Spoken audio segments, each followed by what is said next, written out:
जय गुरु जी, शुक्राना गुरु जी, अनंतम अनंतम शुक्राना गुरु जी। ओम नमः शिवाय, शिव जी सदा सहाय। ओम नमः शिवाय, गुरु जी सदा सहाय। गुरु जी के चरणों में कोटि कोटि प्रणाम और सारी संगत जी को जय गुरु जी। संगत जी, गुरु जी ने हमें माध्यम बनाया है आपके लिए कि हम लोग गुरु जी के सत्संग आप लोगों के जो होते हैं उन्हें और दूसरी संगत जी तक पहुँचाएँ। ये सेवा बख्शी है आप लोगों के लिए। तो संगत जी, आप अपना सत्संग लिख कर या रिकॉर्ड करके व्हाट्सएप या जीमेल पर भेज सकते हैं। आपका सत्संग भी दूसरे संगत जी के साथ ज़रूर शेयर किया जाएगा। और संगत जी, गुरु जी कहते हैं सत्संग सुनने वाले का भी भला, सत्संग सुनाने वाले का भी भला। तो संगत जी, सत्संग को पूरा सुने, अच्छा लगे तो दूसरी संगत जी के साथ सत्संग को शेयर करें, ताकि और जो संगत हैं उनके कुछ सवाल होंगे, उनको आपके माध्यम से, सत्संग के माध्यम से उनके जवाब मिल सके। तो देर ना करते हुए सत्संग को शुरू करते हैं। जय गुरु जी। जय गुरु जी। संगत जी मैं फरीदाबाद से बात कर रही हूँ और मैं अपना नाम गुप्त करना चाहती हूँ।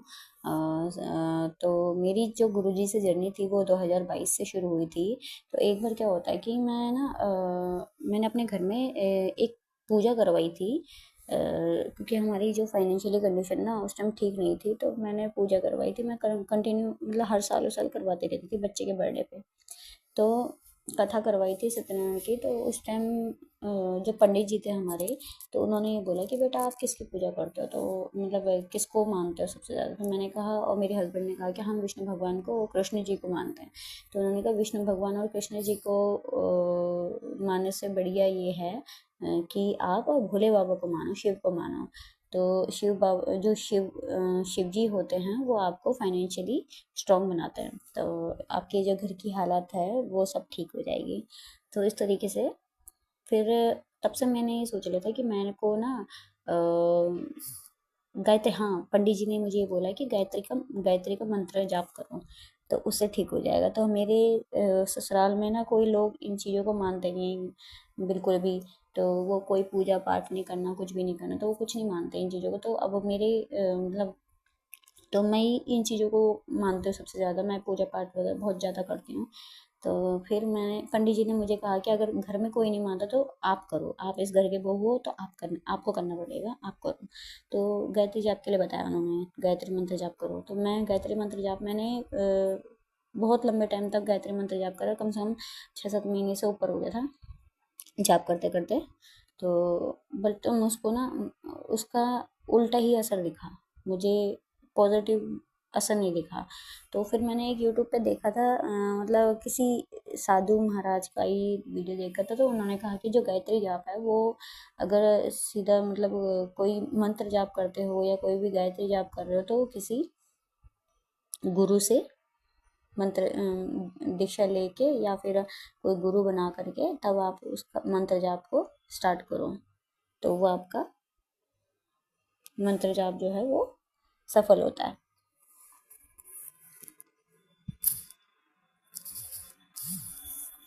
तो मैंने बहुत अच्छा 7 से महीने से ऊपर हो गया था, मेरे को कोई रिजल्ट नहीं मिला, बल्कि उसका उल्टा ही इफेक्ट पड़ा। मुझे कुछ समझ नहीं आ रहा था।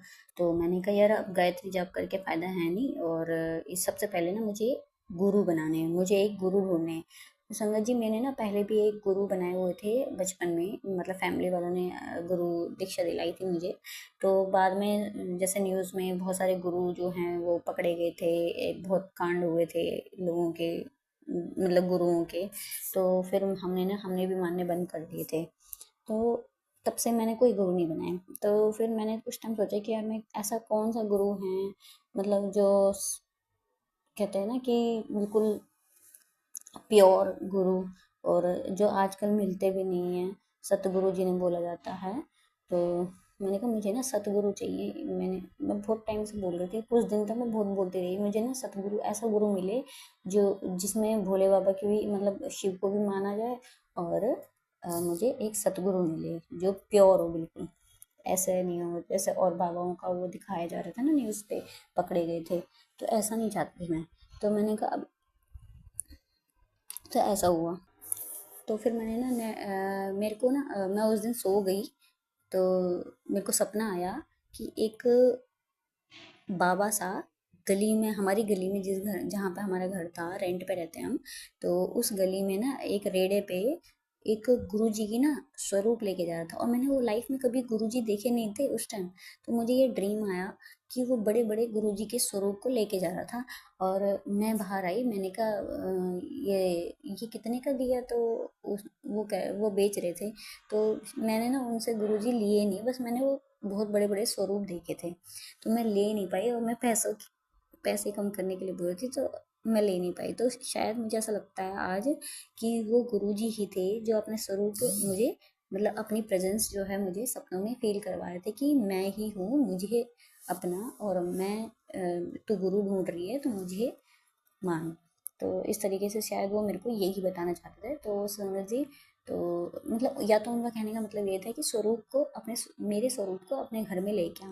तो संगत जी, कुछ टाइम बाद क्या होता है कि मैं गुरु जी के स्वरूप को ना अपने घर लेके आ गई। तो फिर क्या होता है कि मेरे बेटी, मतलब 2-3 महीने के अंदर अंदर मेरी बेटी की ना तबीयत बहुत ज़्यादा ख़राब सी होने लगी। मतलब उसकी पूरी बॉडी में ना रैसेस होने लग गए, छोटे छोटे दाने से होने लग गए। और वो ना तो वो माता के दाने थे, कुछ ऐसा भी नहीं था, उसको स्किन एलर्जी हो गई थी बहुत ज़्यादा। और वो बढ़ते बढ़ते ना, मतलब कंटिन्यू उसको 5 से 6 महीने तक ना बहुत ज़्यादा ये दिक्कत होने लगी। फिर बाद में मैंने देखा कि मतलब उसके ना पैर में इतना बड़ा फोड़ा टाइप हो गया, वो अंदर से उठने लग गया, वो मुंह देने लग गया अंदर की तरफ से ही। तो वो अंदर ही अंदर पस बना रहा था, और पहले तो वो गांठ बनी उसमें।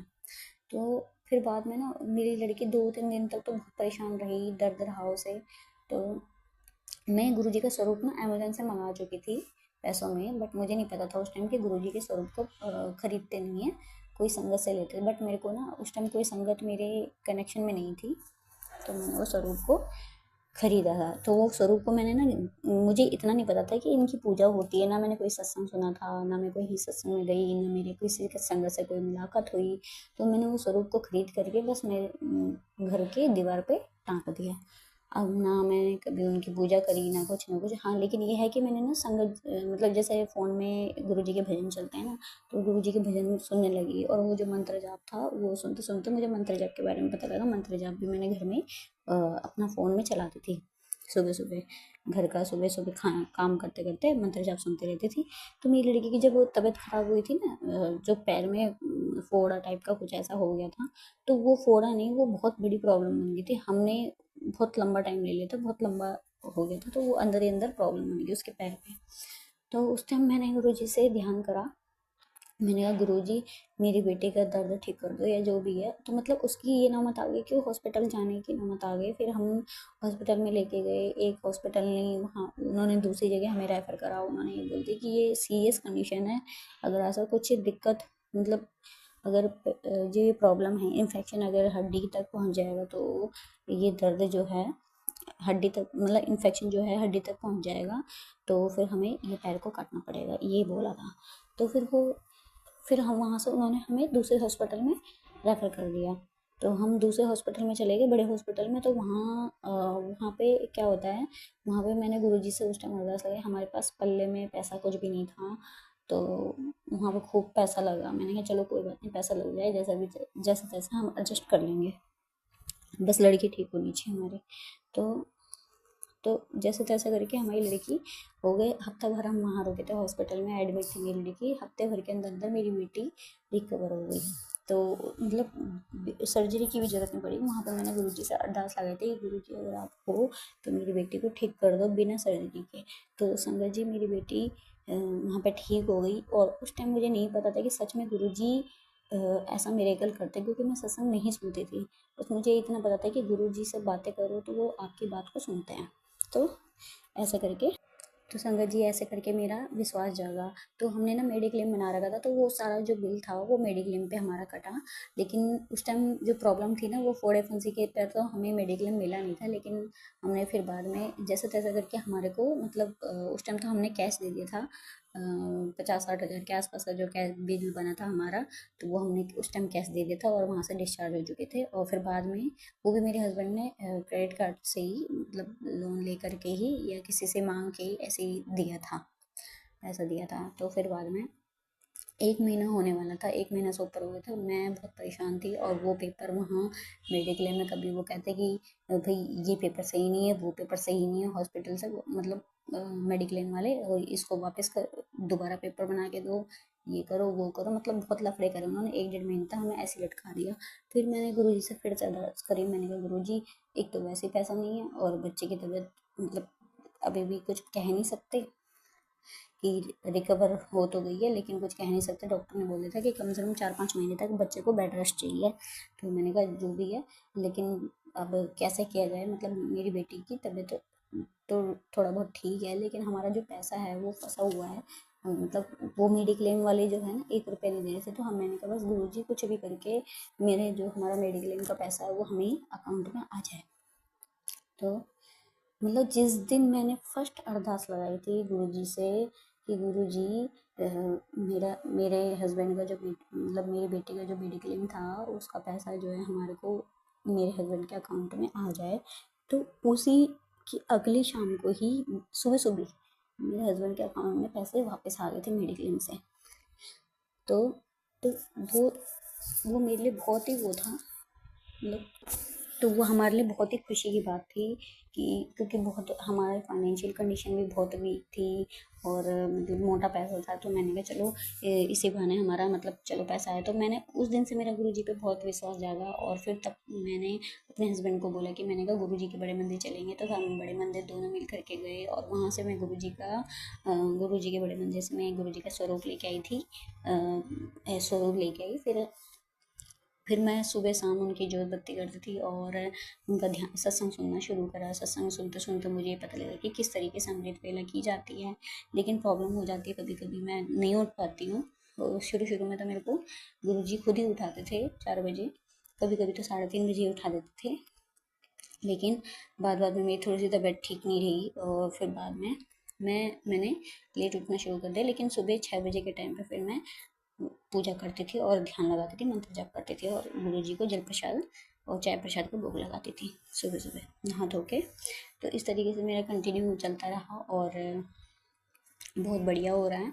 और मेरी बेटी का स्कूल भी छूट गया था इसी चक्कर में। तो डॉक्टरों ने मतलब स्कूल वालों ने बोल दिया कि बच्चे का कम से कम 4-5 महीने का गैप हो गया। हमने बच्चे को स्कूल नहीं भेजा, क्योंकि डॉक्टरों ने बोला था कि इसको कम से कम 3-4 महीने बेड रेस्ट है, और बच्चे के पैर पे कोई दोबारा से वहाँ पे कोई चोट वगैरह नहीं लगनी चाहिए, वरना दोबारा से ये प्रॉब्लम फिर से बढ़ सकती है। तो हमने बेटी का स्कूल छुड़वा दिया। तो पूरा 6 महीने तक मेरी बेटी घर पे ही बैठी रही। हमने इसका ट्यूशन वगैरह लगाया था बाहर से ही, इसको पढ़ाई करवा दी थी ट्यूशन से ही, उसकी पढ़ाई कवर करवा दी थी। तो अब जो ये साल आया तो मैंने गुरुजी से फिर से अरदास लगाई। मैंने अपनी बेटी को भी बोला, मैंने कहा बड़े मंदिर, पहले मैंने अपने हस्बैंड को बोला कि मैं अपनी बेटी का टेस्ट जो दिलवाऊंगी ना वो पहले बड़े मंदिर होके आएंगे, तभी जाके मैं अपनी बेटी का टेस्ट दिलवाऊंगी। तो मैंने बेटी का टेस्ट जिस दिन दिलवाया था, तो मैंने गुरु जी, मेरी बेटी भी बहुत मानती है गुरु जी को, खूब जय गुरु जी लगी रहती है, और सुबह सुबह हमेशा हाथ हाथ जोड़ती है गुरु जी को और शुक्राना करती रहती है। तो मैंने अपने हस्बैंड को जब बोला था कि मैंने कहा बड़े मंदिर से मैं बेटी के लिए लॉकेट स्वरूप लेके आऊँगा, इसका आशीर्वाद दिलवा के लाऊंगी गुरु जी का। तो फिर जब हम आए तो मैंने उसके 2 दिन मतलब हफ्ते भर बाद मैंने इसका टेस्ट दिलवाया स्कूल में। और स्कूल की मुझे विश्वास नहीं था कि मेरी बेटी इतना अच्छा टेस्ट दे पाएगी। तो स्कूल की जो टीचर थी उन्होंने बोला वाह, अरे वाह कितना अच्छा पेपर दिया, और अच्छे मार्क्स से ये पास हुई टेस्ट में। तो मेरी बेटी का एडमिशन भी हो गया अच्छे तरीके से। तो जय गुरु जी, शुक्राना गुरु जी। और इसी तरीके से समझ जी मुझे कल एक ड्रीम मतलब कल एक ड्रीम आया था। मतलब पहले तो टेलीपैथी हुआ था, एक मैसेज आया था कि गुरु जी का कि मैं ना तेरे घर सुबह सुबह आऊँगा, मैं तेरे घर सुबह सुबह आऊँगा और चाय चाय बनाएगी और मैं पीने आऊँगा, इस तरीके से मैसेज आया था। तो मैं सोई रह गई। मैं 4 बजे से ऊपर हो गया था, मतलब 5 बजने वाले थे। अब मैं 4 बजे के आसपास ही मेरे को सपना आ रहा था, और एक सांप आया मेरे घर के आंगन से ही। और मैं सुबह सुबह पोछा लगा रही थी, मैं मतलब सपने में पोछा लगा रही थी, तो इतने में वो सांप जो है मैंने देखा, और मैं बहुत डर गई। मैंने कहा वो सांप, मैं उस सांप को बाहर कर रही, और वो सांप मेरे घर के अंदर को कमरे के अंदर को आ रहा था।